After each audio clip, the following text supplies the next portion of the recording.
నా పేరు టెమూజియన్ అండి. నేను మల్లారెడ్డి కాలేజ్లో అసిస్టెంట్ ప్రొఫెసర్గా చేస్తున్నాను. మాది నేటివ్ ప్లేస్ అమలాపురం.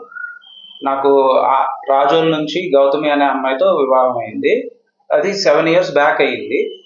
7 years నుంచి నేను ఆ ఫస్ట్ డే నుంచి నాకు టార్చర్ పెడుతూనే ఉంది తను. ఏదో ఒక రకంగా నన్ను మానసికంగా క్రూయల్గా ఒక టైప్లో నాకు అసలు సూట్ అయ్యే టైప్లో బిహేవ్ చేయకుండా నేనేం చెప్తే దానికి ఆపోజిట్ చేయటం, అలాగా చాలా సైకోటిక్గా బిహేవ్ చేస్తూ ఉండేది. ఇప్పుడు నేను ఒరిస్సాలో అసిస్టెంట్ ప్రొఫెసర్గా కొన్నాళ్ళు చేశాను. ఒరిస్సా నుంచి ఇప్పుడు హైదరాబాద్కి 2 years బ్యాక్ వచ్చాను. 2.5 years బ్యాక్ వచ్చాను. సో అప్పటి నుంచి ఇంకా నన్ను ఇంకా ఎక్కువ అయిపోతుంది నాకు టార్చర్. ఇంకా ఏ రకంగా అంటే 1.5 year బ్యాక్ నన్ను ఏదో ఒక చిన్న రీజన్తో చూడండి ఎలా ఇచ్చేసిందో. ఇది 1.5 year బ్యాక్ నాకు అయిన ఇంజురీస్. సో నేను ఆ 1.5 year బ్యాకే ఒకసారి పోలీసులను అప్రోచ్ అయ్యాను. ఆల్వాల్ పోలీస్ స్టేషన్కి వెళ్ళాను. అప్పుడు కంప్లైంట్ రాశాను, రిటర్న్ కంప్లైంట్ ఇచ్చాను. రిటర్న్ కంప్లైంట్ ఇస్తే వాళ్ళు ఏమన్నారంటే జెంట్స్కి సెక్షన్స్ ఏమీ లేవమ్మా, జెంట్స్కి సపోర్ట్ చేయడానికి ఏం సెక్షన్స్ లేవు, అదే ఇప్పుడు సో నువ్వు కేసు పెట్టినా అది చెల్లదు, అదే గనక లేడీస్ గనక ఒక్క మాట చెప్తే, మీ ఆవిడ కనుక వచ్చి ఒక్క మాట చెప్తే మాత్రం నిన్ను లోపల వేయడానికి సెక్షన్స్ ఉన్నాయి అని అన్నారు. సో వాళ్ళు అప్పుడు ఇంకా అలా చెప్పి అడ్జస్ట్ అవ్వాలి, ఇంకా తప్పదు అని అనేసి పంపించేస్తే నేను సరే అని చెప్పేసి ఇంకా నాకు ఫేవరబుల్గా లేదు అని చెప్పేసి నేను వెనక్కి వెళ్ళిపోయి ఇంకా అలాగే అడ్జస్ట్ అవుతూ ఉన్నాను. ఇంకా మళ్ళీ 6 months బ్యాక్ మళ్ళీ ఒకసారి ఇలాగే నాకు కొట్టింది, ఇంజరీస్ చేసింది, నేను టార్చర్ పెడుతూనే ఉంది. ప్లస్ మాకు ఒక బాబు ఉన్నాడు. ఆ బాబు మోస్ట్లీ ఎప్పుడు మా అత్తగారు వాళ్ళ ఇంట్లోనే ఉంటాడు. ప్రజెంట్ కూడా అక్కడే ఉన్నాడు. ఇంకా వాడికి నాకు ఎక్కువ కమ్యూనికేషన్ కూడా రానివ్వదు, మిస్కమ్యూనికేషన్ అవుతూనే ఉంటుంది మా ఇద్దరి మధ్యలో తన వల్ల. సో ఇప్పుడు 6 months బ్యాక్ కూడా మళ్ళీ బ్యాట్ తీసుకుని కొట్టడం అవి ఇవి చేస్తున్నాను. పిల్లలు ఆడుకునే ప్లాస్టిక్ బ్యాట్తో వాటితో కొట్టడం.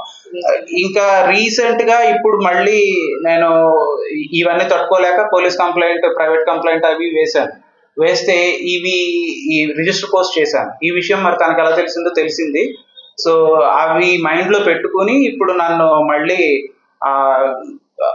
నైఫ్ ఉంటుంది కదా, కిచెన్ నైఫ్ ఉంటుంది కదా, ఆ కిచెన్ నైఫ్ తీసుకుని నన్ను ఇక్కడ అటాక్ చేసింది.